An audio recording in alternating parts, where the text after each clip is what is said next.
Hello, everybody, and welcome to the latest episode of Tales from the Fandom. We are still in the month of March. I cannot believe it. And as everybody knows, I'm really recording way ahead of time. But I have a guest that not only is it in January, but we scheduled this episode way back months before that in 2021, and now it's 2022. Still think it's 2020 in my brain. I don't know. But I have Jessica, but you might know her on Instagram as Noble Porpoise Cosplay. Jessica, how are you doing today? I'm doing good, and also still dating a lot of my documents with 2020. It is a problem. My brain, my kids have gone through grades in school. My work still is paying me for work that I do, and it's like I still feel 2020 like it still feels like that to me. I don't know why. It just is. It was a wormhole. I think I'm still mentally there. We can't get out. No, we cannot. I don't know when it'll break. I'm not sure, but for now, we're in 2022 with a 2020 mentality. I don't know. It's happening.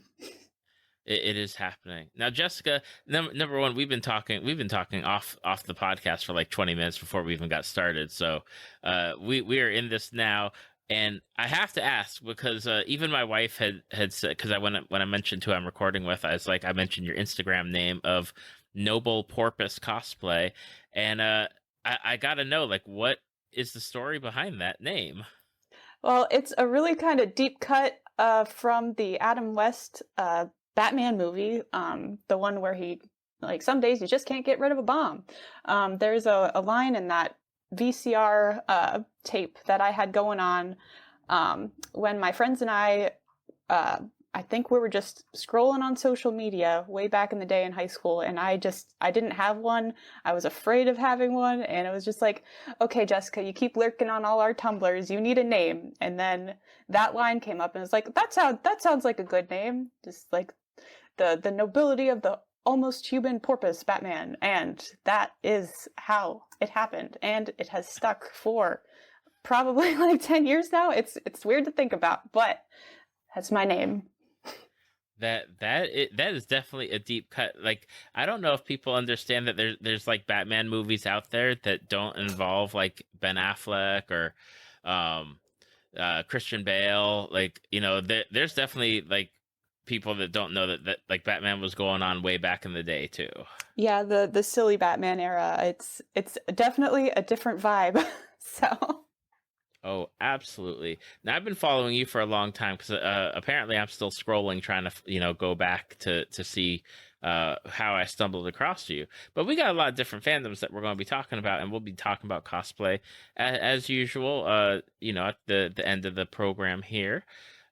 One of your fandoms that you're into, which I've never even heard of, is Hōseki no Kuni, or some people might know it as Land of the Lustrous. I have no clue. What is the Hōseki no Kuni? What is it? well, that's a big question for me. But it's an anime and a manga that I was introduced to the anime first, about a rock called Phosphophyllite is the full name of the main character, which is a mouthful. As somebody with a long last name, first relatable moment with this character. But it's a journey about change, and there's a lot of different themes of like Theseus's paradox, even is it the same ship if it's replaced all its parts, with this gem main character who loses their legs, loses their arms, and their memories are tied to their bodies. And it's very beautiful, but very gruesome. And they're getting attacked by these people from the moon. It's a very complicated anime to just give a 2-minute summary of, but it has so many like complex and emotional themes to it that, as odd as the storyline can sound, is like gems getting attacked by the moon and they're like pieces of humanity, and like the separation of rock and spirit and body. It gets really deep, and it's very visually stunning, and just like a wild ride that I've enjoyed every second of, honestly. The thing that, and I apologize because it jumped right out at me, because when you mentioned like jewels and like gems and stuff, I obviously, like, my first thought was like Steven Universe, but totally different. Yes. Um, like I assume not even anywhere close to like Steven Universe. I it's definitely been overlapping fandoms. I've got into both of those shows around the same time. Steven Universe was first for me, but I feel like there was just a rock party happening in like 2018 and I was in the middle of it. But yeah, I feel like there's definitely some overlapping elements, but it's, again, the energy is so different between those shows. I feel like it's almost like Steven Universe can get kind of dark, but I don't know, when the gems shatter, it's not like body horror level grotesque even. So Oh my it's like gosh. Steven Universe, but kind of hitting an 11 sometimes. Now, you said 2018, so how did you stumble across this? Like, because this is honestly, again, I've been doing the podcast since 2016. Yeah, 2016. This is the first time I've heard of this one. You're the first person ever to have mentioned it anywhere. That's so exciting. So like, how did you get into it? Like, was it through somebody, or did you just happen to find it? Yeah, so I guess I don't know how long the manga's been going out for, but I believe the anime started in 2017. I took notes, so I'm almost certain, unless I wrote it down wrong. And then I think I discovered it probably MetroCon 2018. Tampa, Florida was one of my go-to conventions when I lived down there, and some of my friends were in our hotel room watching the anime, and I was probably being a little bit of a nut, getting into my third cosplay for the day or something, being like, oh, that looks kind of cool, I'll see you guys later, bye. And then that was the first like memory I have of that anime. And then I remember seeing cosplays of it for the first time, which is like what really it just hit me visually, was how these wigs were styled, how people were going about making them. And I was like, I need to know what this is, because I want to make that, because it's amazing. So I had seen like a Daya and Bort couple online, and then one of my like cosplay like I call them my cosplay senpai, because they were like a year ahead of me in high school, and I just thought their cosplays were the most amazing thing in the world. Had done like an Antark with a Cinnabar, and I was just like, holy, I need to know what this is. And I got into it, and I love it. But it's one of those odd shows for me where like I don't read manga very often, and I really wanted to see a second season of this, just like produced in animation, just because the visuals are like the manga is beautiful in itself. It's just like two different mediums, and wanting to experience it for the first time animated was what I had waited for so long. But I finally ended up getting the manga for my birthday this year, and I finally caught up like a couple days ago, honestly, to like where the new stuff is happening. And it's like it's this all started before 2017 when this was written, but I'm just like, it's still like so fresh and exciting to me now. I'm just kind of slow with fandom, I think. That's okay. Like, fandom comes, when it's supposed to. I think like that's at least how I feel. Like, there are times where I know that I get into things extremely late, and I'm like, why did it take me this long to get into it? But maybe I needed to have that be in my life at that time. I agree immensely. Like the way that I like attach to characters and relate to characters, especially through cosplay, it's like you're processing emotions, you're having experiences in your own life as you're taking in this media, and it's just like it becomes profound almost. And this is one of them that really has stuck with me for a while, and I just like keep going back to it and like analyzing myself and analyzing the show, and it's just like I'm having a good time. I'm stressed watching these rocks like swing swords around, but I'm having a good time. Now, what keeps you coming back to to this anime and to the manga? I mean, I know that you just got most of it and you caught up to like the present stuff, but what keeps you coming to it?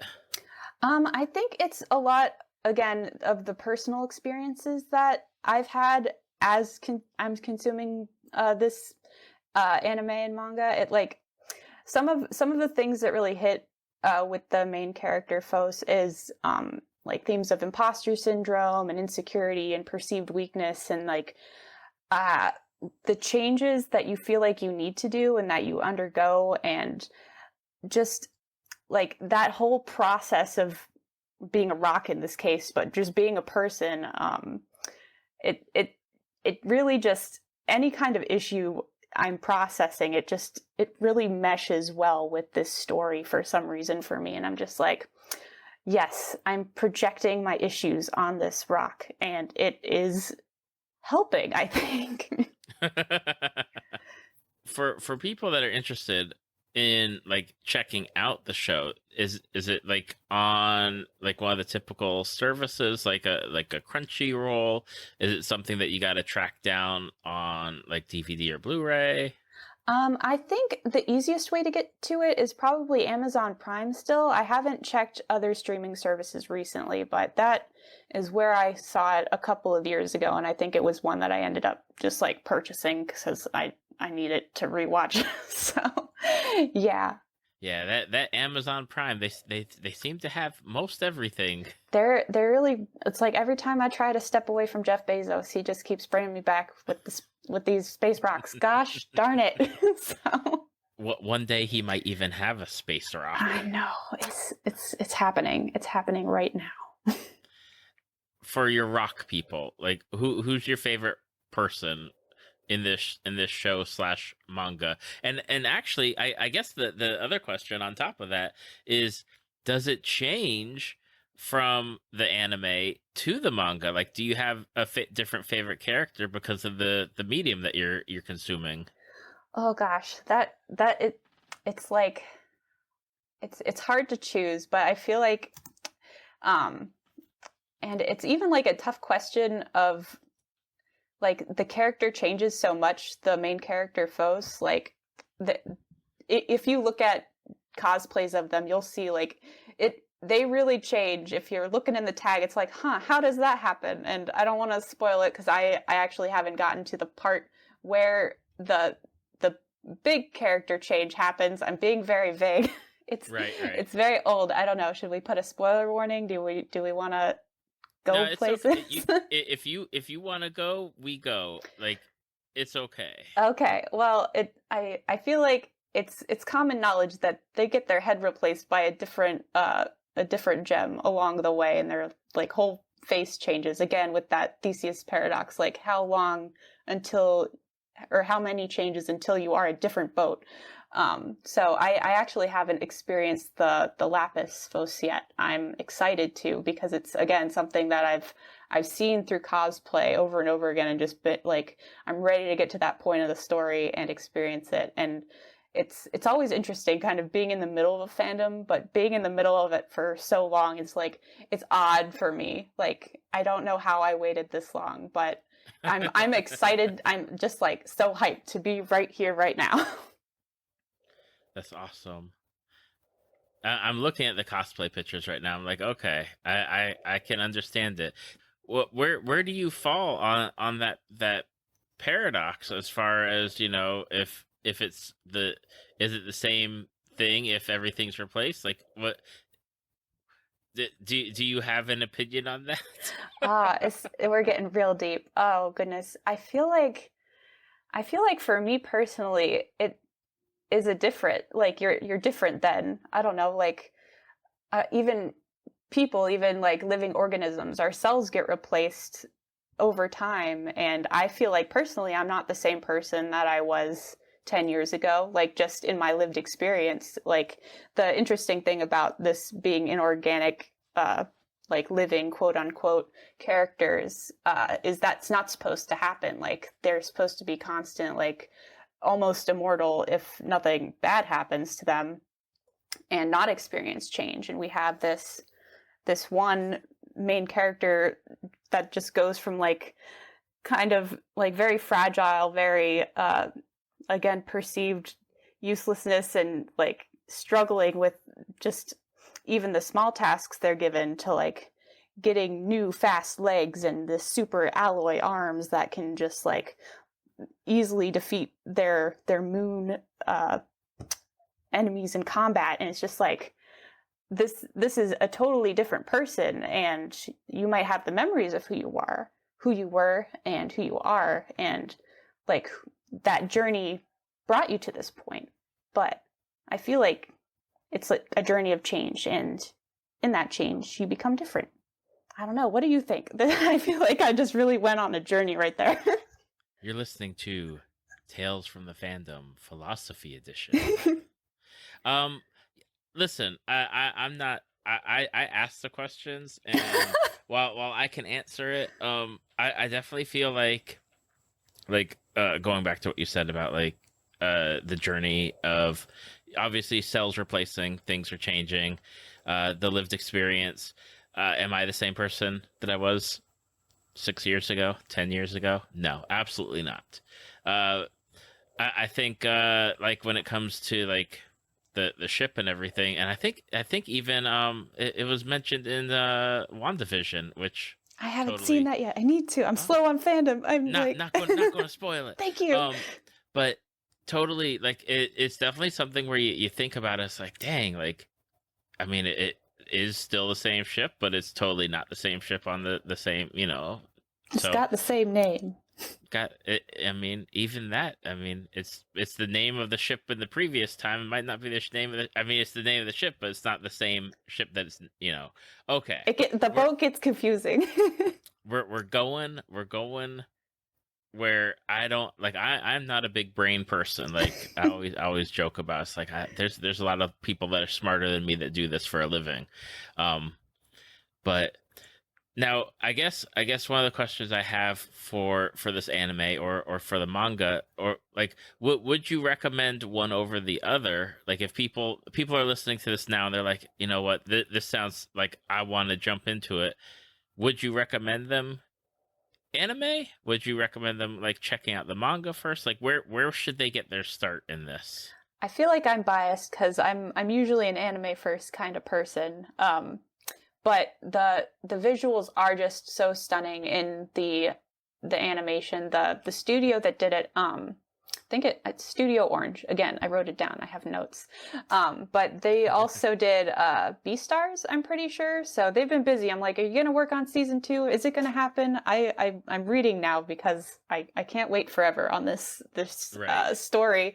But yeah, I'd say like the fight scenes are just like they're beautifully illustrated in the manga, but just seeing that motion just really come to life in the animation is like it's breathtaking. It's beautiful. The again, what drew me to this in the first place were the stylized wigs of cosplayers, and to see like what inspired that and like the material innovation that's happened within the cosplay community in this fandom. It's just like mwah, chef's kiss. Love it. 10 out of 10. It's the color. I just anime first is where I land on this one. Okay. I'm reading the Wikipedia, and I like that that they use gender neutral pronouns for the characters. That for English translation they use they. That seems pretty cool. Yeah, I have that written down on my notes too. I'm glad you brought that up because it is just so refreshing, and I wasn't sure, like if it was originated, if blah, blah, blah, if that was the original concept in the manga, and like it was, and to see how it translated into the anime, and just like I don't know, it's a very refreshing experience to consume, I'd say. Absolutely, and it's something that, I mean, going back to 2017 when the anime came out, like that's almost 4.5, 5 years ago, about 4.5-ish years ago. Time is weird. But that's really interesting. Like it's really cool to see, because I know like and I am old. Like that was something new to me even back in like 2016, 2015, of like learning about like pronouns and the stuff. So it's like it's good to see that going back to even when like before I was figuring stuff out. Yeah, I feel again it's like hard to know when I like first learned about like gender binary stuff. I feel Hmm. like I did some anthropology studying in college, so like gender constructs and performance were something that I feel like I kind of got more formal education in than uh, most people. Unfortunately, I feel like it's just such an interesting topic that should just be part of like learning about people in life. But Hmm. yeah, it's again just it feels good to see that kind of like gender as a non-important portion of this story. Like how it's not there is just Right. nice. Exactly. Now, I know you mentioned that you want a season 2 of the anime, and I assume that's because there's a lot more story in the manga than what the anime got to show. Is that correct? Yeah, I don't even think the manga is done yet. Like I said, I just got to where the anime stopped. So I'm like in the thick of the new stuff, not caught up to where it is, but it is still ongoing, which is again exciting to be in the middle of the action when it's happening. Absolutely. Now, I, I'm. It's definitely something that I'm interested in knowing about. Now, I guess the last question is like the body horror aspect. Like, how strong is that? Like, are we talking like Saw and those kinds of like horror movies, like in anime form, or is it something that's not as like hard as that? I feel like it's not as intense just because like there isn't really pain associated with like the breakage for lack of a better word. Like our main character the durability of a gem is something that is kind of like their social construct of contention where your hardness equates to your value almost in what you can do and if you can fight pretty much. So breaking is just kind of part of life for them, and it's like, oh, my I remember the scene where Phos loses their arms and it's just like, oh, they're gone, oops. It's like horrifying, but it's just like, well, that happened, but no like screaming in pain or blood because they're rocks again. But it's some of the illustrations can be rather graphic, I'd say, but it's like in a like almost uh like pretty way. It's very it's strange. Like I wouldn't say it's glorification of violence level, but it's just like that look at that. That's neat. At least from my experience. Gotcha. Okay. Well, I just want to make sure because some people might check it out. Yeah, I yeah. want to I'd preface it just in case. Just in always good to case. check. Like I feel like if you just looking at the Google photos might see some things, might see some spoilers, but you'll see kind of the extent of it. Gotcha. So on top of Hōseki no Kuni, we're gonna jump over to more anime, but in movie form, which is in one of my favorites, Studio Ghibli Yay. movies, or Studio Ghibli, like the company, and Hayao Miyazaki and all that wonderful stuff that they create. And the first question I have to ask is what was your introduction to the Miyazaki, to the Studio Ghibli? Oh my gosh, this is such a fun story because everybody remembers their first like Miyazaki movie, and mine was so special because it was Spirited Away, and it was in the third grade. My friend, who was Japanese, is still Japanese. We're just not very close anymore. But yeah, she had. I remember watching it at her house for the first time. It was like I was very young. I don't think I'd seen any other sort of like Japanese anime or animation ever, and it was just like, wow, this is the coolest thing I've ever seen. And I don't know, it was so wholesome having that friendship be kind of the cornerstone of my Ghibli experience. And just like having these moments during recess learning Japanese with her, and just like learning to write numbers and just like simple things, but really learning an appreciation for the culture, and then the art form of anime and animation through Ghibli. I feel like I was always a Disney fan, but this kind of took it to a different level almost for me. Totally understand. I used to work at Blockbuster, which people that are listening, Blockbuster is a place that you used to go rent movies on videotapes, which generally you'll see it garage sales on occasion. But now you might see more DVDs and stuff. But people used to go rent videotapes, especially like on Friday night and Saturday night, have a good time. And I always remember like renting out like My Neighbor Totoro or Kiki's Delivery Service. And it's like, okay, like I remember renting them out, but I never watched them. And it wasn't until I was in college when Princess Mononoke was shockingly in the theater. And it's like, because again, and I told you off recording, I went to University of West Florida up in Pensacola, and that place is not known to have like, a lot of culture at the time. So having Princess Mononoke in the movie theater was shocking, and seeing it in the movie theater was incredible. And it's like, I really like this, and if there's more stuff made by this company, I'm going to watch it all. And it's so funny that you say that, because my introduction to Princess Mononoke was a Hollywood Video. Like I rented that DVD probably like more than 30 times. Like we could have bought it if there was online shopping. I should have just, I don't know. You worked there. Could you buy a DVD from the Blockbuster, a Hollywood Video? I mean, back in those days, like like when DVDs started, yeah, it is at least affordable.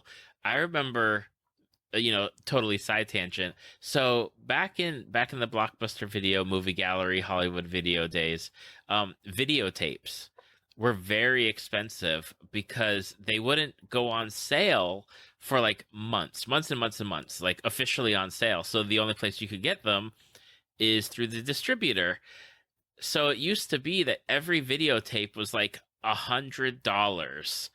And if people didn't return their videotapes on time, they would get these notices that they owed like $100 or $75, whatever, it been out minus like the rental fee. Wow. And it was wackadoodle. Like that's the thing, was you had to rent that movie so many times to break even, and then it starts making money for like the actual like business. Essentially, it is a very wild time when DVDs came out and they started being like actually sold for $20, $25.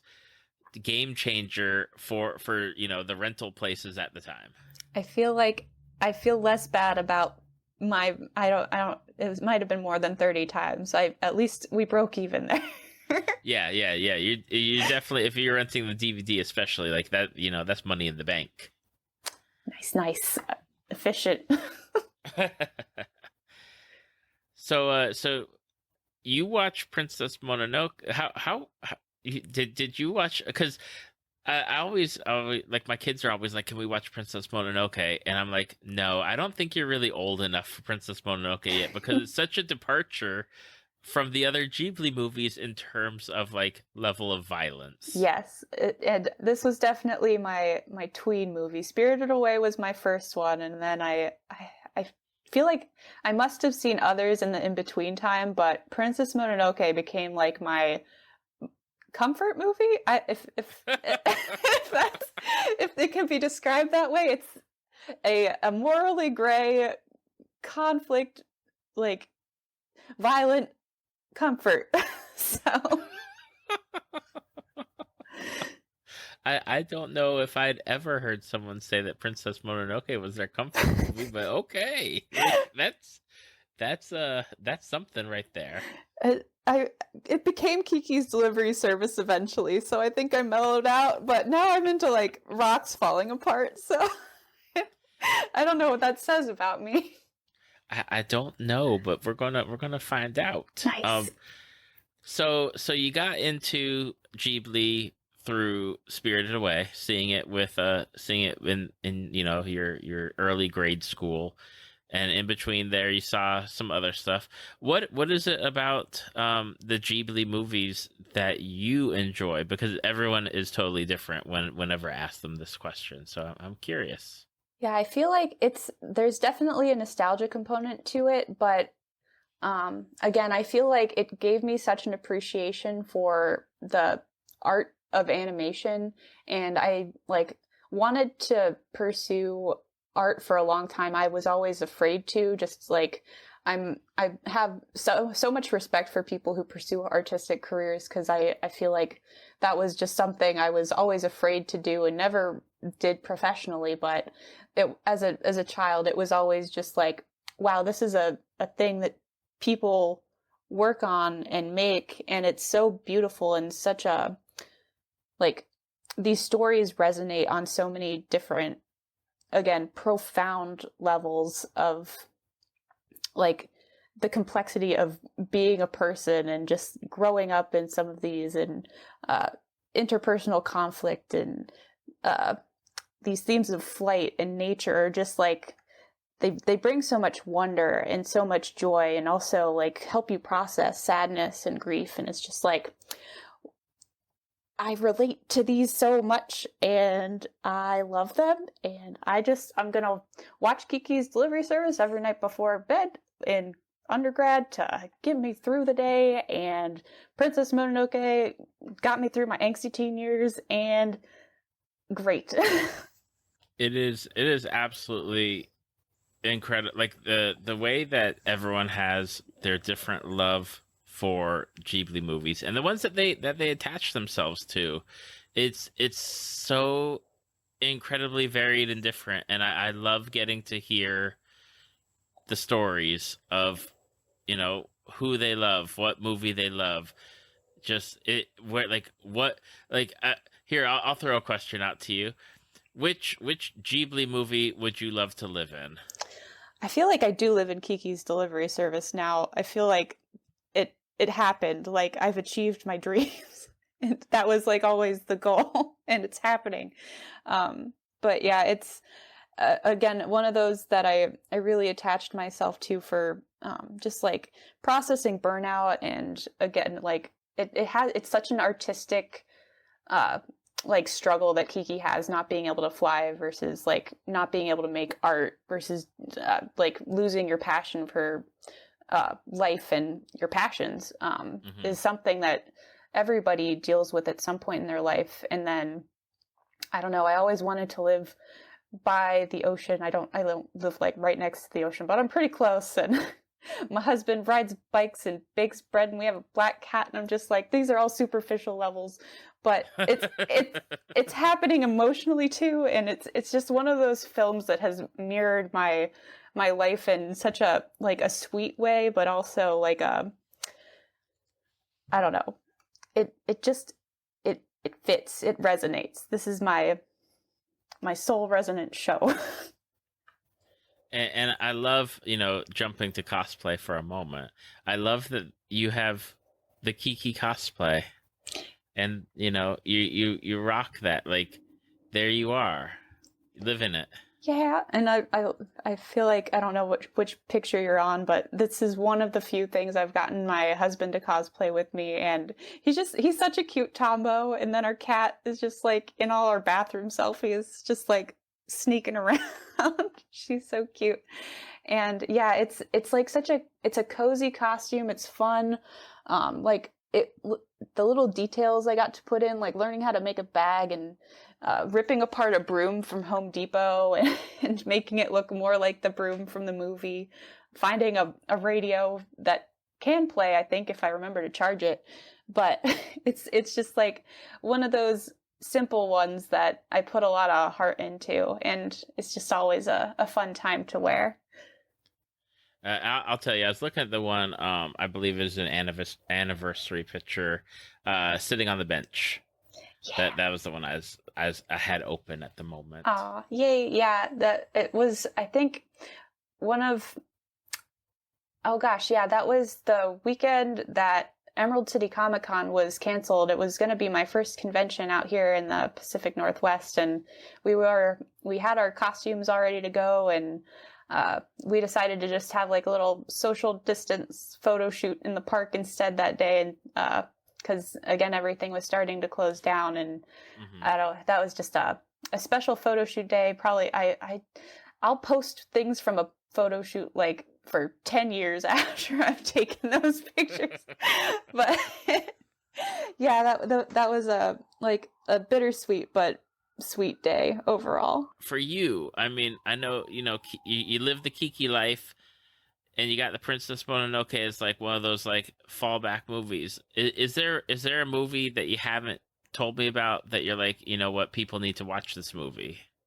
Like a Ghibli one, or yeah, like because there's a lot of Ghibli ones, and sometimes people are like, they get the Totoro and the Kiki and the Spirited Away, but maybe there's one that you've seen and you're like, you know what, this one needs the love. I feel like maybe I'm just plain, but those are always my go-to. But I feel like if you haven't seen one, like you should see it. Except maybe that 3D animation one that came out, that looked a little scary. I didn't see that one. I don't even remember what it was called. But anyway, strange pivots in the company aside, I feel like there's definitely a couple that I still need to watch and rewatch, because it's one of those studios where the more you can watch, the more you notice, the more you relate and process.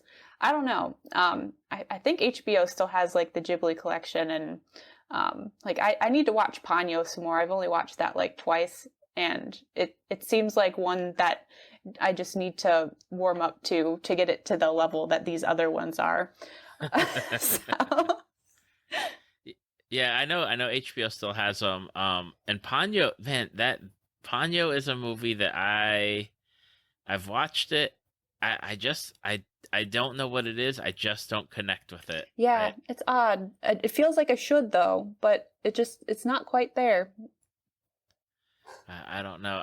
The one I always keep going back to that I want to watch but I never do watch is Porco Rosso, like the one with the flying pig, or the pig pilot, I guess I should say. Yeah, I feel like I've only I couldn't even tell you the plot, but I have seen it before, and I remember there's a restaurant near where I'm at that plays Ghibli movies, and I think the last time I saw it, it was there with the subtitles on, drinking beverages with my friends, and it's like, oh my god, it's this one, the Porco Rosso. Yeah, I gotcha. I will say, as my final Ghibli thought is, of any movie company, and I don't care who you got, I don't care if it's real life or if it's animated, Studio Ghibli has the best food. Oh my gosh, hands down. Yes, it's great. It's like was a great idea to play that in a restaurant. Let me tell you, this place that I go to, it's like I'm hungry. Look at this food. I need to order more food. Perfect business model. I just feel like I'd be let down though, like seeing the beautiful food from Ghibli, and then why doesn't your food look like that? Like, come on now. That's true. Real life just doesn't compare to like that bacon on Calcifer. It's like, okay, Howl's Moving Castle. Did we didn't talk about Howl's Moving Castle? No, we didn't talk about Howl's Moving Castle. I love Howl's Moving Castle. I love the book. It's one of the few books that I started reading immediately again after finishing it, and it was just like, I don't know, that story is like a hug to me. I just like a lot of like the studio and the stories it either bases themselves on, or the original works. It's just like feelings. Yeah, that is one where when I saw the movie and found out it was based on a book, I went and bought the book so I could read it, and then I was like, oh, there's a lot more in this book than just what's in the movie. And at the same time, it translated so well too. Like it captured the feelings so well. Uh, it's just it's beautiful, really. It absolutely is. I do enjoy that movie. We just watched it a couple weeks ago, I think, over here. So the kids finally saw it for the first time, and I think they overall liked it. There's definitely some parts that they didn't really like understand or like connect with, but I think if they watch it again, they will. Yeah, it's again one of those ones that the more you watch it, the more it makes sense and it clicks, especially for younger audiences.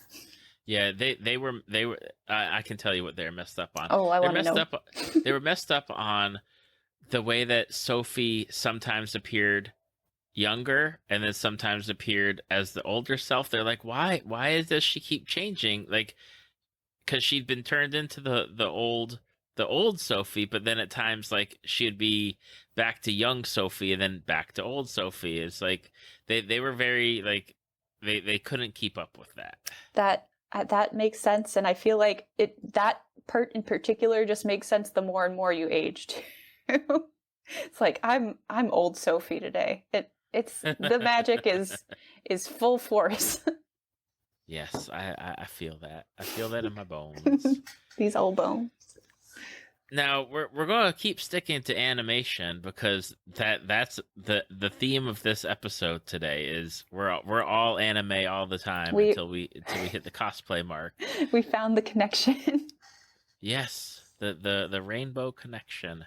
But there's a show, and I've heard very many good things about the show. I've not seen the show.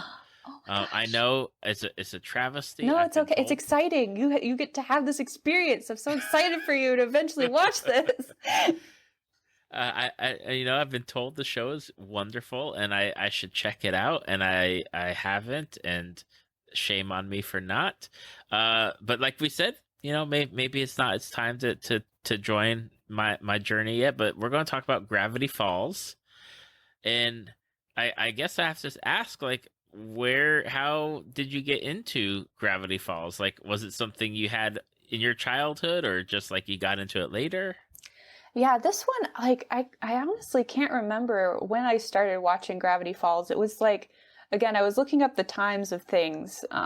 Gravity Falls started in 2012, which was about when I was starting my undergrad degree. So it was definitely an odd time of my life, being out of my parents' house for the first time, and just like again a big transition, and to have this cartoon that really encapsulated the nostalgia of childhood and like mysterious adventure. Like there's obviously more magical components to it than like my regular old childhood, but like that excitement and that not quite bliss isn't the right word, but the joy that was there in the very young days. Now, what is it about Gravity Falls? Like, why? Why Gravity Falls? I felt like this was going to happen again, this question, and I should have soul searched more than just looking up dates. Just like what the way I prepared for this podcast was just like very silly. But listen, sometimes I don't even prepare for my podcast, so it is okay. That doesn't show at all. I have such appreciation for this show. Anyways, nerding out in every direction. But why Gravity Falls? It is. I feel like it. Again, I'm getting my timelines confused, but it felt like one of the early cartoons, at least for me, that had continuity and story. Like this was like after Avatar: The Last Airbender and after Teen Titans, for me, at least timeline wise, this was the next like real story based animation, and I feel like one of the first ones out of Disney. it was one of these first like very plot heavy like things are happening in a episodic way, but there's an overarching story. And it was one of the first times I feel like this happened on like a Disney Channel cartoon. And it was odd to me almost constantly that it was on Disney, because there were so many like very, very spooky, very, I don't know, just like not, it didn't feel like Disney. It felt like it should have been on Cartoon Network or something as like, it wasn't like edgy, but it was edgy for Disney, I'd say. And like it's interesting because now the Owl House is coming out, and it's that show's a very like in every way a spiritual successor to Gravity Falls, and I feel like the Owl House is able to push Disney boundaries in ways that Gravity Falls couldn't. Like, oh gosh, like 10 years ago now, and like nerding out about the Owl House and just having like a queer Latina gay like character as your main character, and it's just like this like it's happening. And I don't know, it also being spooky, and just like it deals with heavy topics in a way that doesn't pull punches for kids, but they're able to process these like challenging scenarios, and they're able to do it with more diverse cast, which is always just so refreshing to see. Yeah, so I don't know. That was an Owl House tangent from me, but Gravity Falls and Owl House. It's like I've been watching different analysis videos of the two recently. That's been my YouTube on in the background while exercising, is my Gravity Falls Owl House rabbit hole. I know that I had a previous guest talk about a TV show called Amphibia. Oh, yeah. And yeah. they had mentioned, that it kind of felt like an extension from or for Gravity Falls because of who was like creating it, and like they had worked on Gravity Falls, and now they had their own show. Yes, it's like a trilogy, or not a trilogy, a Triforce. The Gravity Falls, Amphibia, Owl House is just like, I love it. It's so the Amphibia Gravity Falls episode especially like hits so good. I've also not seen Amphibia, which my previous guest was like, hey, maybe you should watch it. Like, it's good. Yeah, that I just recently got Disney Plus and watched Amphibia and The Owl House were my two like new shows first on the list. I still need to go through all the Star Wars that's on there and all the Marvel. It's like getting a Disney Plus subscription was like opening a rabbit hole into madness. I'm like, there's so many things. And I don't know, that's one very stressful thing about fandom for me, is how quickly it moves. And I just, I feel like I take too long to process things. I'm on these shows that are 5 years old, 10 years old still. And I'm just like, I can't like attach myself to new things almost as easily, because I'm catching up constantly. I don't know, that another tangent there, but it's all moving so fast. I feel you on that, but I feel like, because like, number one, I was like an 80s kid, so all like the shows that are on Disney Plus that I'm like, ooh, let me watch like Rescue Rangers or DuckTales or stuff, all the classic stuff, right? But then in my teens and early college years, I got burned so many times by like Fox always canceling the shows that I would try to fall in love with. Like, so that's why I'm hesitant to get into shows now until they're actually done. And then it's like, okay, I can now watch at my own pace. I might be missing out on the discussions that everyone's having, but as a 42-something-year-old guy, like at a certain point, like I don't really care to have the discussions with the internet as at large at this point, like, because the internet is mean. Yeah, I feel that so much. I've always been like, so almost detached from fandom in a way, if that even makes sense. Like as a cosplayer, it's just kind of odd that I don't feel like I participate in a lot of like theories and discourse. One, I'm like too late, so it's like, oh, these chats are old and crusty if they're still here. Does this forum still exist? And I don't know. It's always just such a personal experience for me consuming media Hmm. that I almost like don't want to let other people in until I don't know, unless we're like dressing up in it. It's almost like a surface level consumption slash appreciation at that point. But it's just like odd, the duality of like public fandom versus private fandom, if that makes sense. It totally does, because, and I've had discussions with other people where I like to use the Star Wars as an example. Like, I will have a one-on-one discussion with somebody about Star Wars. I will not have a discussion with the greater internet about Star Wars, because it's not good anymore, as far as like the level of like toxic fandoms that are out there, or the people that just, I like to watch the show. If the show's great, wonderful. If the show's not great, well, other people will like it. Like, I'm to that point now where it's like, okay, you know what? Maybe it's not for me, but it's for somebody. That's very true, and it's stuff like Star Wars, things that are just so big. It's almost impossible not to have like a dark side of the fandom. Excuse me, but yeah, it's like I don't. It gets like almost. It's not too big, but it's too big not to have problems, which it like it makes sense, but it also is like painful. But I don't know. There's again still ways to consume things like one on one by yourself and enjoy it without. I don't know. I feel like I've never had a fandom like quote unquote ruined for me because of other fans. If I don't like what people are doing, I just can mute them. And Yep. there's so many like there's so much noise on the internet. Like it's like I can't look at that. I'm just like put it away, put it in the drawer. Oh goodness. Now with Gravity Falls, because I'm reading, I got the Wikipedia up, and I'm reading it's only like 40 episodes, which means I can totally burn through it in probably a week. But of the characters that exist in Gravity Falls, is there one that you gravitate more to than the other? Oh goodness. Again, this is a hard question. It's like again, Jessica, you didn't think of like who's your favorite character? Didn't come up on like the prep list.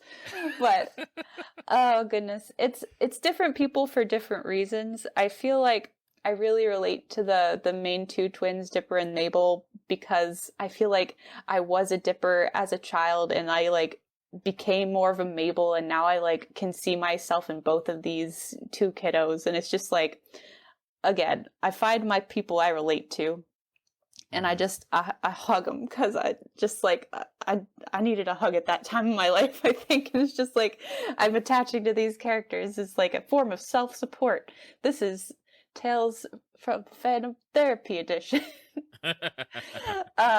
But just out of like pure joy, I love Bill Cipher's character so much. He's just a delightful villain. Like, just, I don't know. I think about him and I smile. I think about Alex Hirsch, the creator, voices this triangle little Dorito isosceles monster demon, and it's just like the funniest voice. And he does this again, the same voice for another silly demon character in the Owl House, and it's just like I love those two concepts existing in my brain together, and it's just like what a delightful little top hat angry chip. Love it. Oh my goodness. I'm going to have to watch the show, because I can't believe it's coming up on like 10 years since it actually came out.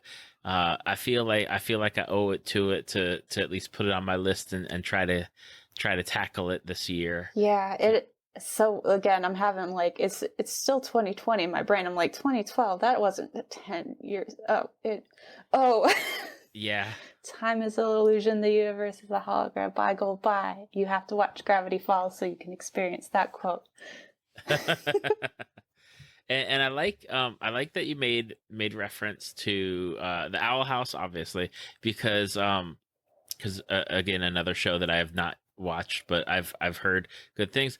That I like that you have these shows that are pushing against or pushing through like the corporate Disney, setup of like, no, we don't want this shown, or no, we don't want this represented, and now like they're letting it happen. And I don't know like how much letting it, or it's been a push. It's been a sliding it push in.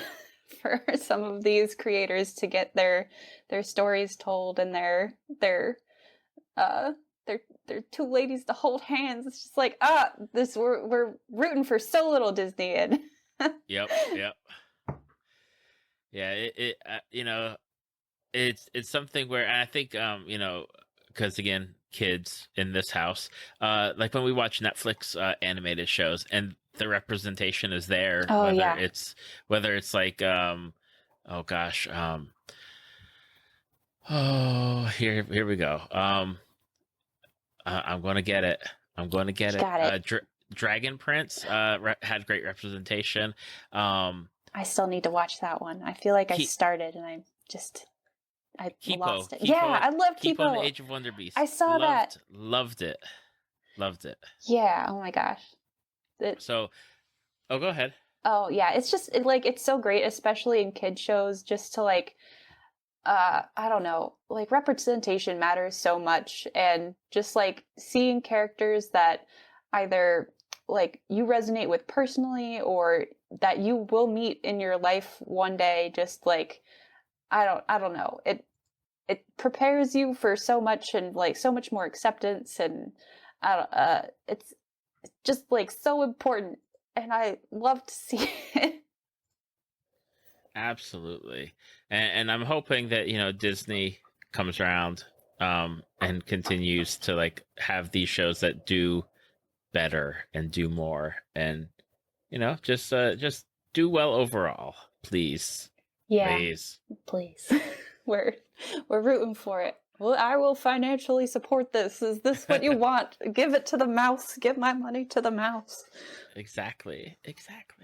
Now, Jessica, we're at the stage of this episode where we're going to talk about cosplay, and as we have been talking, I found exactly the picture of how I came across your account. Oh my gosh, what was it? So here it is.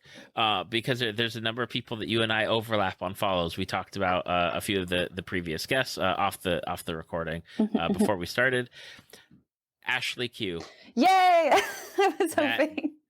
That is the first, I believe, either that girl KK, or our Shield Maiden, or Nerdtastic Mel, because I follow all three. Oh my gosh, yay! I was like, that group was so great. Like when it was Mel, Nerdtastic Mel, who asked me to join that squad, and I'm like, yeah.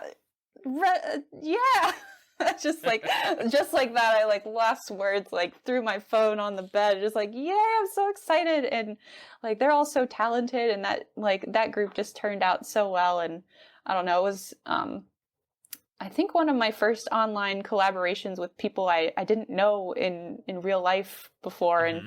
And it's just like been, I don't know, it's always nice when friendships are born out of like love for a show or anything really, and just like staying in touch afterwards. Like I just was watching KK stream with her husband the other night. Mm-hmm. Well, yeah. That was another, like I only consume media while I'm exercising. Apparently I was just like working out.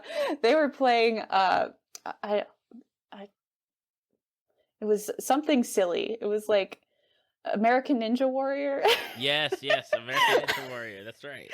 Yeah, and I don't know, just like I'm still smiling. I don't know what we were talking about, the Ashleys, and how you stumbled across me.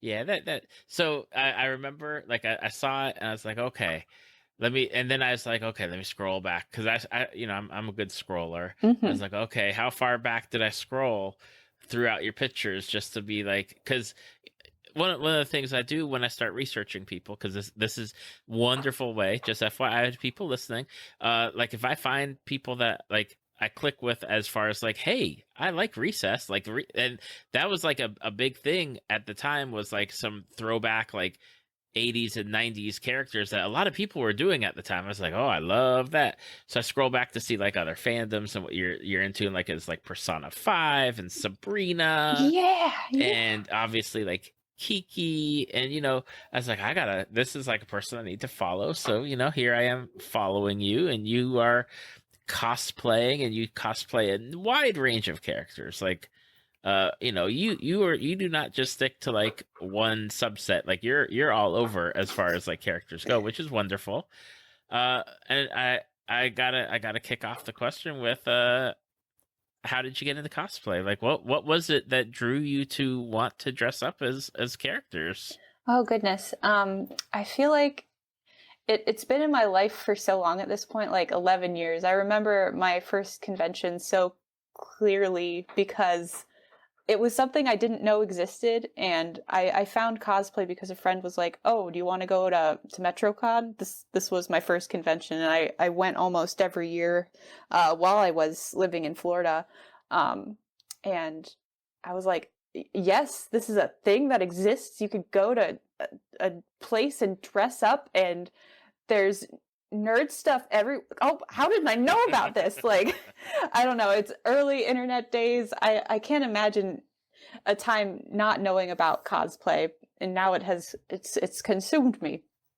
But yeah, I was Ty Lee from Avatar: The Last Airbender at my first convention, and yeah, that must have been like, was it what year is it?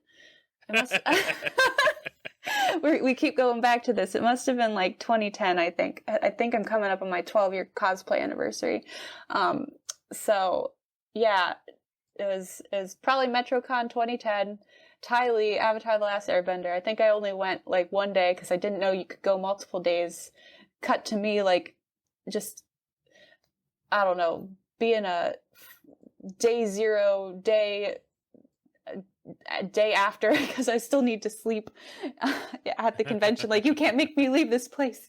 And yeah, it just was such a joy, and I don't know, seeing other people dressing up from things like Kingdom Hearts. Like Kingdom Hearts Sora is one of my dream cosplays still, and I just remember seeing a Sora at my first con and being like, this is it. I don't want to do anything else except this right now. So that's how cosplay happened, in a whirlwind of, as soon as I heard about it, I wanted to do it like forever. And Ty Lee, out of all characters, was your first. That is awesome right there. Yeah, I'm still proud, and oh gosh, my mom helped me sew it. Like, there were holes in the armpits because I couldn't figure out how to do sleeves, and just like, oh, it was a learning experience. And I don't know, whenever I sew a sleeve right, I'm still just like, yes, I got it. Now, with the characters that you choose, because again, you've been doing it for, you said, almost, or 12 years, or going on 12. How do you decide which characters you're going to represent? Because you've done a wide range of characters. Are you going off of like your love for the character? Are you going off of like, hey, I really love that look? A combination of both? Where do you fall? I feel like every situation has happened. Like, my love for a character will definitely draw me to a cosplay. I will be whatever side character to fill out a group, like Ashley Q. Like, I'll be whoever in this whole recess thing. I'll do it. I'm just excited to be here and be with you guys. So yeah, I've done a lot of like falling in love with the aesthetic of a show or a video game. Like, Borderlands is another one where I just was like, dang, that looks cool. I saw people like walking around, again, probably at MetroCon, and I'm probably friends with them now because, like, all Borderlands cosplayers know each other and just want to draw lines all over everything and have a good day.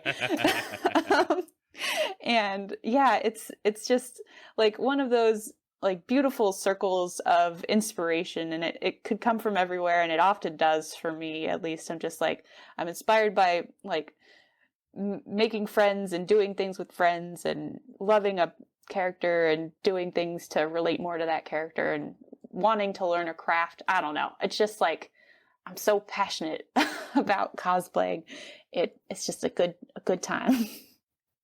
That's awesome. And I have to say, with the Borderlands characters, the whole like cell shading drawing, like that is just visually stunning to look at. Like it always is like something where I have to look at it and be like, listen, I know what I'm seeing, but I don't know really how you're doing it.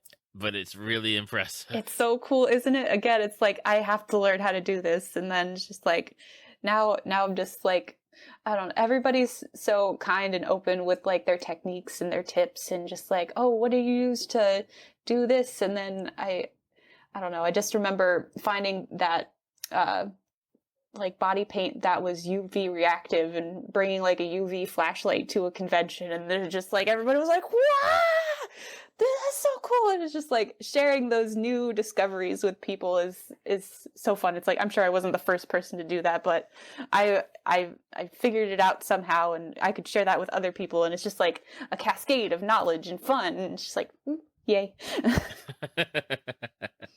Now you've been doing it for a while. I have to ask. It's required. It's in my contract. Do you have any favorites? Like, do you have any favorite characters that you've done that you're like, you know what, I love them. I will forever love them. Oh goodness, I feel like Ember from Danny Phantom is one of those that, like, she was not one of my first cosplays, but probably one of my most cosplays and one that's changed a lot over the years. So it's always nice to see like your skills progress, and you're like, I don't know, with that one, just like pulling different like styles and creativity into a character is something that I've been enjoying doing more than just going off of the base design. And yeah, that's one that really like sits close to my heart. Yeah, it's one of those nostalgic shows for me was Danny Phantom too. So always a good like nostalgia cosplay goal. I gotcha. Yeah, you've done a number of characters. Like I'm just scrolling through. Like obviously you got a Gravity Falls, a Mabel here. Love and Mabel. I love like obviously I love the picture. I love like the setup of it, like you know the actual forest and the lighting and the motion that's captured. It just really is a great shot. I love it. Thank you. Yeah, that was like a new thing that I've been just like trying to incorporate over the years is like bringing cosplays with me when I'm traveling. Like those Mabel pictures, we were on a week-long van camping trip, so doing my makeup in a van, that's actually not the first time I've done it. I also brought some cosplays with me when I went to Iceland a couple years ago. I'm just like, I don't have a lot of continuity in my in my characters, but I'm like, I will bring them in a suitcase and change into Daenerys Targaryen in the back of a car to go to a waterfall, and I will bring Mabel camping with me, even though I haven't been able to find a shower in a couple of days. We will wash this wig when we get home.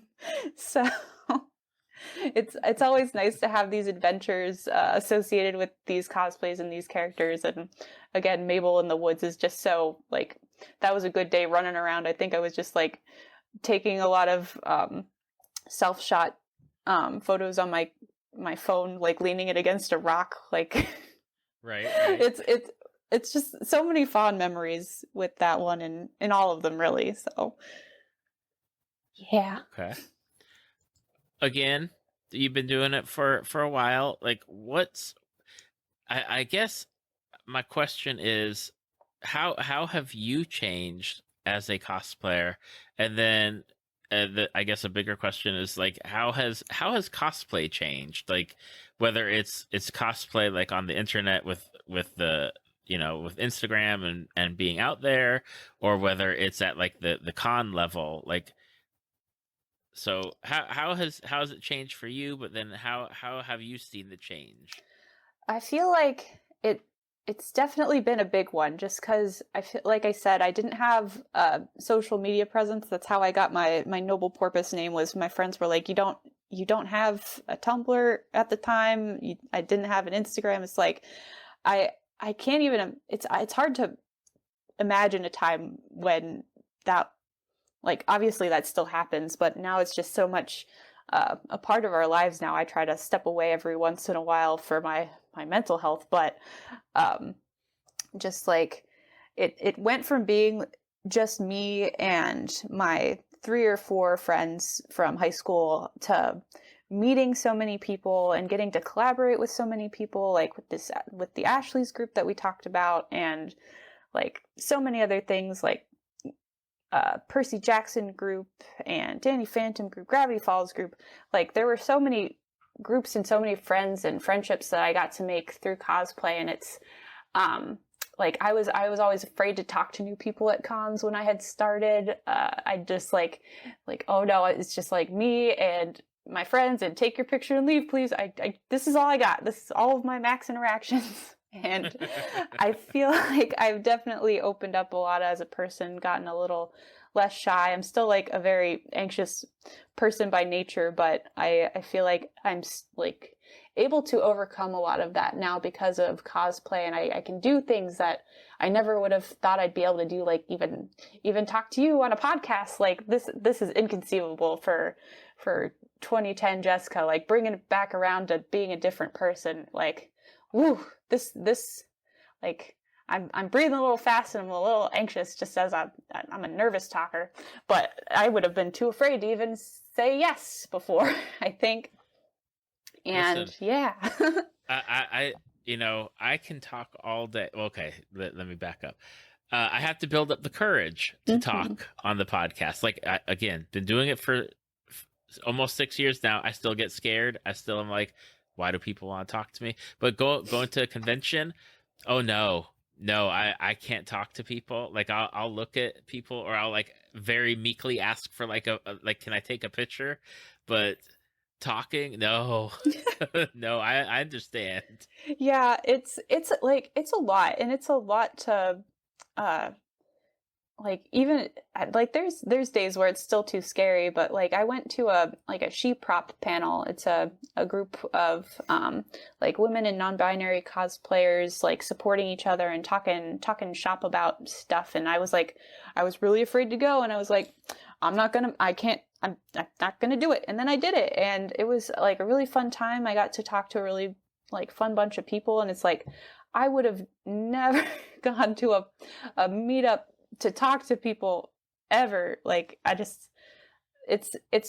like, that's character development. I did it. It happened.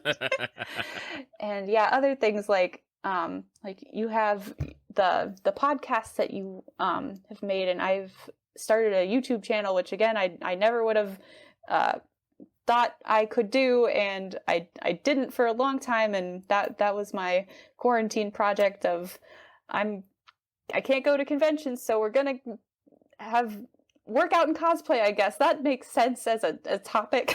So Hey, and you lined up my next question like right up there, because yeah, you got a YouTube channel that's cosplay workouts. I do. Nice, slam dunk. Love a good transition. Way to rock that transition without even being asked to do it. First try. So you said it was a pandemic project to start doing, the YouTube channel. Why workout? Like, because I like to sit in my chair. Yeah. So what's up with that? Why do you want me to work out? That's a good question. Well, I guess it had started out as an idea. Like I had done one stream in Deku, like just exercising. I can't even remember where the idea came from. I think I had joked about like Pearl Pilates before during a photo shoot, and then suddenly I have Pearl workout videos. Like who knows how long later is time. What is that? But yeah, I found exercise to be like such a, like it's corny, but it changed my life so much for the better. And I was so hesitant to do it growing up. Like I hated it. I hated sports. I hated like we're from Florida. It's hard to be outside in that state, and it just stinks. I never liked doing things just there until I found a format that worked for me, which was just like online workouts. I've mentioned it a couple of times. I watch streams or YouTube videos, deep dive in Gravity Falls and Owl House or American Ninja Warrior. And I exercise in my room, and it just like took down so many barriers for just like exercising and being more fit, and like just doing it to feel good, really. With the YouTube channel that I found was Cassie from Blogilates, and she was always such an inspiration for me. And then there'd be questions like you just asked, like, I want to sit in my chair. Why I don't want to do this. And I've been there. I am there like a lot of time too. And I just wanted to like make it more fun and make it like for people who were also left behind. Maybe they're from Florida. Maybe they just didn't get along with the people who did sports at their school, or whatever XYZ reason, like this little nerd was left behind on the exercise train. I wanted to be able to reach out a hand and be like, I hope this is a fun thing for us to do together. And like, again, you don't have to like it, you don't have to do it, but I hope it helps somebody out there. I got that. With are you? I assume you're still, on the creating of the videos, and you're like, how do you choose like which character is going to be in your video? Yeah, I feel like I'm definitely on a bit of an editing break right now. The 2 videos a month really took it out of me. It was one of those like I didn't realize how fast I was running until I stopped sort of situations. Mm-hmm. But it's one of the reasons why I truly admire the consistency that you have with your podcast. But yeah, I have a couple more Tanjiro videos pre-recorded. But as far as selecting videos or characters for videos goes, it's been a lot of like convenience stuff, like Boku no Hero. It's pretty easy to just swap out a wig and put on the gym uniform, and you got a whole new series you can do. So that's been nice and easy. And then a lot of the other characters I'd already made. I haven't like 100% made cosplay for the channel, except maybe Tanjiro. A lot of his was purchased, but like again, it's like you're in lockdown for 2 years. I eventually got a new cosplay, so it finally happened. But yeah, I feel like it's been a combination of things I already had, things I was excited to wear again, like Pearl. I just really wanted to attempt that nose again and see how many videos I could record without accidentally knocking it off, which was none, surprisingly. I was like, how did I manage this? Especially if you watch some of them, it's like, how did this not just pop right off? Which is another layer of fun for the exercise process. Like, will the nose go today?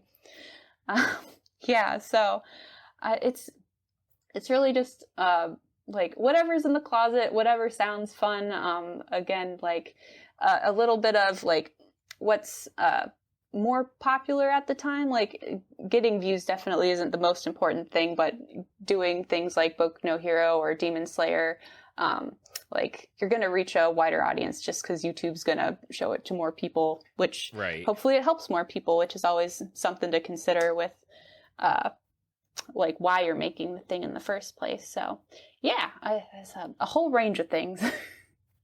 The last question I have is typical cosplay question, is that I know everyone has a list of cosplays they want to do. We're recording in January, episode comes out in March, but what is like, or who are some of your characters that you'd love to accomplish this year? Oh boy. I feel like I'm again really in the thick of the land of the Lustrous, and it's snowing up here right now where I'm at. Like, there is snow. There's snow available, and there are some scenes in like the manga and anime that take place in the snow that I really want to be able to reenact. And it's some of those other versions of Phos, the main character, like getting new legs, getting new arms, getting a sword, and going out into the mountains is one of my, like, hopefully I can do it before the snow melts. Like, I've got a timeline. I have a time limit. I wanted to do it last year too, and then it didn't happen. Now it's like, is this the snow year? It could happen. It could also happen in December when it happens again. Seasons. And then another. What are seasons? I live in Florida. You know what Florida is. I There's do. no seasons. It's a totally new experience. Let me tell you. I don't know what to do with myself up here. It's like I have to have different clothes for different times of year. It's not just like I wear shorts at Christmas time. I can't do that here. Like my shorts I had to put them away. What does that even mean?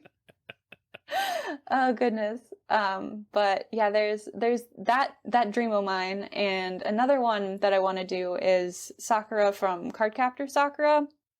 Again, very seasonally timed. I want to get some cherry blossom pictures in a Cardcaptor Sakura outfit. I don't know which one, but I feel like that's something I want to try to do this year too, because like with the video editing and with the channel, I feel like I haven't been doing as much construction, and I feel like I've taken a break from that, and I feel like I'm gonna jump back into the sewing and the more cosplay side of cosplay, and not the sitting in iMovie crying part of cosplay for a while.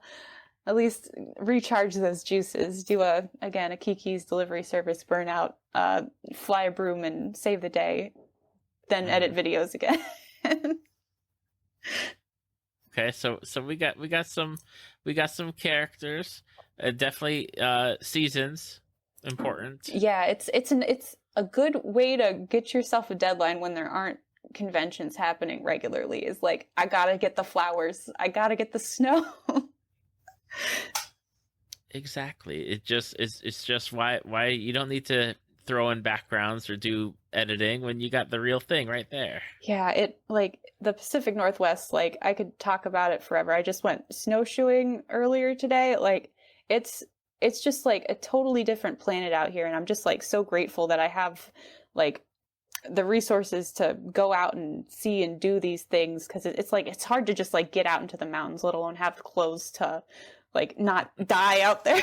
So it's just like I'm grateful that I can make these plans and do these things, and hopefully like bring really ostentatious costumes out into the wilderness and take pictures of them.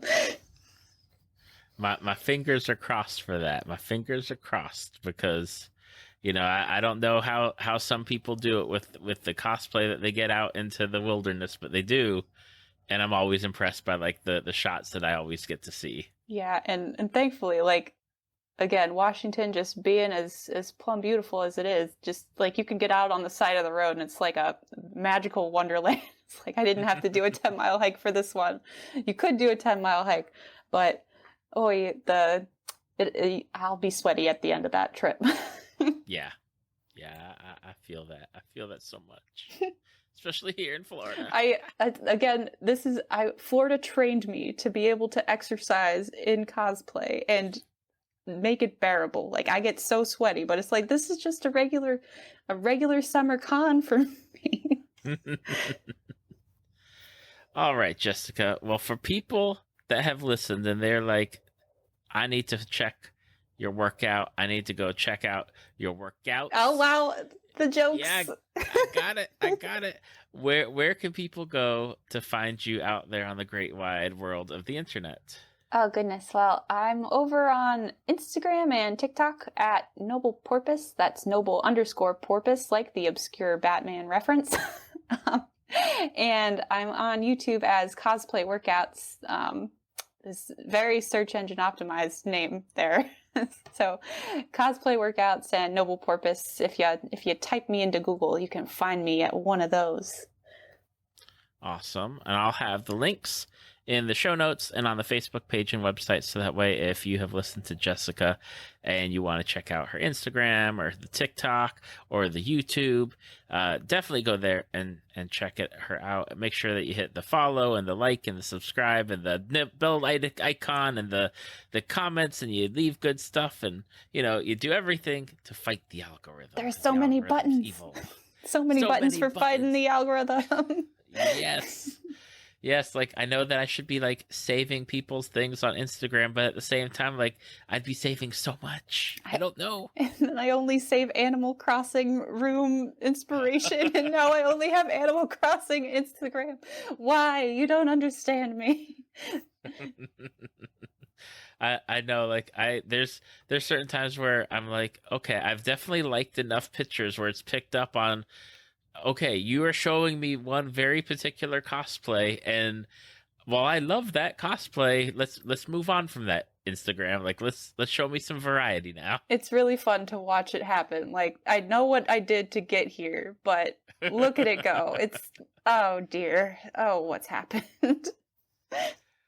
Oh my gosh. Yeah. I try to like reset it, like, okay, show me other stuff, but it just keeps going back. You can't fight it. It knows what you want, which is not what you want. Well, Jessica, I want to say thank you so much for taking the time out of your day to come and talk with me on the podcast, because I got to learn about some stuff. I definitely got a few shows to watch, and I had an enjoyable time. So thank you for coming on. Yeah, thank you for having me. It was super fun. I hope your coffee's pulling you through. We're on this time difference, and I've still got my water. I'm still awake. It's happening. West Coast. Yep, I got my coffee, so I'm going to finish it, and yeah, that's it. Awesome possum. Thank you for listening to Tales from the Fandom. Subscribe to us on iTunes or your podcast app of choice. Follow us on Facebook at www.facebook.com/Tales from the Fandom to see photos, links, leave feedback, and check out upcoming guests. If you'd like to be a guest, email David at talesfromthefandom@gmail.com.